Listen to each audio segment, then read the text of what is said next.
Hello, and what I thought I would talk about today is the DSM, or the Diagnostic and Statistical Manual of Mental Disorders. So, what is it? Well, it's rather like a cookbook. This is the main book, the DSM, and this is its casebook companion, which I highly recommend. It has little stories about each particular diagnosis, and in some cases, has a follow-up. So what is the DSM? Is it a cookbook like this? Nope, it's not like that one at all. The Diagnostic and Statistical Manual of Mental Disorders is really a book which allows people who work in the psychological field to all agree upon what a diagnosis constitutes. That is, one person is not diagnosing one disorder with a person, and with the exact same person, a different psychiatrist or psychologist diagnoses something completely different. So, what I thought I would look at is just an example of obsessive-compulsive personality disorder. So, here's the first one. Rules, lists, ordered organization. To the point at which the point of the activity is completely lost. Well, that doesn't sound very good, does it? The second one is about perfectionism. Interferes with task completion, meaning that you're so focused on being perfect that you can't even do the activity anymore. The next one is like workaholic. You're so devoted to work that that's all you think about all the time. Overly conscientious and inflexible about morals and ethics. Now, none of these actually sound horrendous, but the problem is that these people do these all day, every day, 7 days a week, 12 months out of the year, year after year. This is not something that they do once in a while. This is something that's constantly with them. However, all of those actually sound quite negative. They're all pretty bad. To be diagnosed with OCD personality, you need 4 of these that we're talking about. We've just gone over 4, which sounded pretty bad, but let's talk about the next 4. Unable to get rid of worn out or worthless objects. Now, really, isn't there something you can think about that you've kept that you probably shouldn't be keeping because it doesn't work anymore, but you hang on to it anyway? Is reluctant to delegate. I know I have this one pretty bad. I don't necessarily want people to bend it to my will, but I do oftentimes think that my way is maybe the better way. Adopts a miserly spending style, meaning that you're saving money to the exclusion of other things. You wouldn't necessarily buy a new car. You wouldn't necessarily buy new clothes. The clothes you have, the car you have, if they're still in working order, are fine. And the last one, rigidity or stubbornness. Gee, it looks like I must have misspelled that one. These, if you really think about them, I bet many people do these all the time.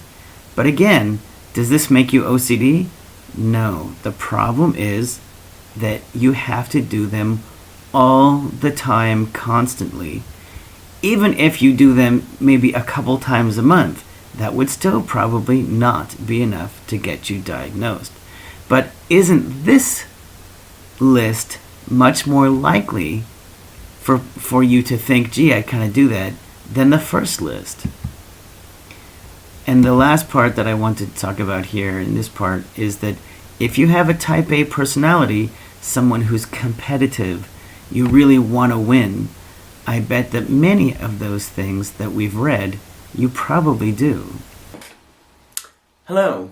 I think you've seen the screencast, the PowerPoint that I've done. And I'd just like to talk a little bit more about the DSM. The Diagnostic and Statistical Manual of Mental Disorders is designed by psychiatrists. They get to decide what is and what isn't a mental disorder. Psychologists generally do not. The real problem becomes what is a mental disorder and what isn't? And can that change? And the answer is yes. At one time, homosexuality was a mental disorder, and now it is not.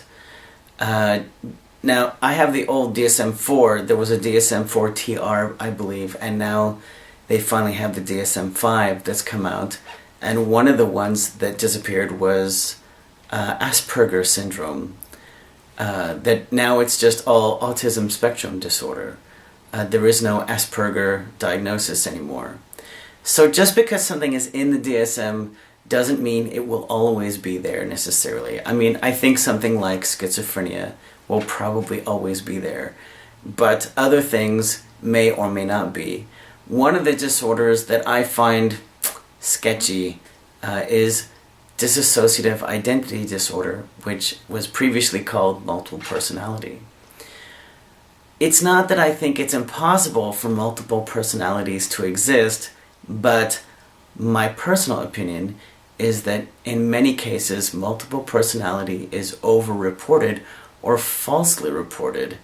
There's the famous case of the Hillside Strangler, Kenneth Bianchi, who claimed, because his lawyer brought it up, that he perhaps had multiple personality, and so that's what he tried to put on a show of.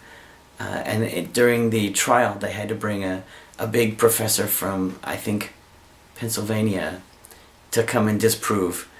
The most famous one, Sybil, who had, I forget how many, 25 or maybe more than that, different personalities. It turns out that the psychiatrist pretty much just made that stuff up, and that she never really had multiple personality at all. One of the things that I suggest personally for me, because I think it's important, is it may not actually be a good idea for a psychiatrist, psychologist to tell the client exactly what the disorder is. Well, do I mean you should lie to them? No, you should not lie to them, and you should not keep it a secret. What I'm trying to say is, think about this. Someone's an alcoholic. Everybody knows they're an alcoholic. When you say to that person, "Are you an alcoholic?" what are they going to say? No, of course they're going to say no. It may be for this individual that you can get them to say, "Do you think you drink too much?" "Oh yeah." "Do you drink in excess sometimes?" "Yeah." "Do you drink so much that sometimes you black out?" "Oh yeah." "So you're an alcoholic?" "Oh no, not alcoholic." So what I mean is, it may be that if you give the client the diagnosis, and it's not a really nice one to get, a personality disorder like bipolar disorder, borderline personality, I would be willing to bet that they are going to flat out tell you, "Oh no, I don't have that." Now, I'm not saying don't tell them anything, but perhaps you might tell them something like, "You have an anxiety disorder," instead of "you have panic disorder." You have, I don't know how you tell them they have a personality disorder, because I think they'd probably tell you no. But I think you should take a very slow approach when working with people. If you tell them that they have something and they don't like it, they're going to fight you. So just something to consider. Thank you for watching my video. Bye-bye.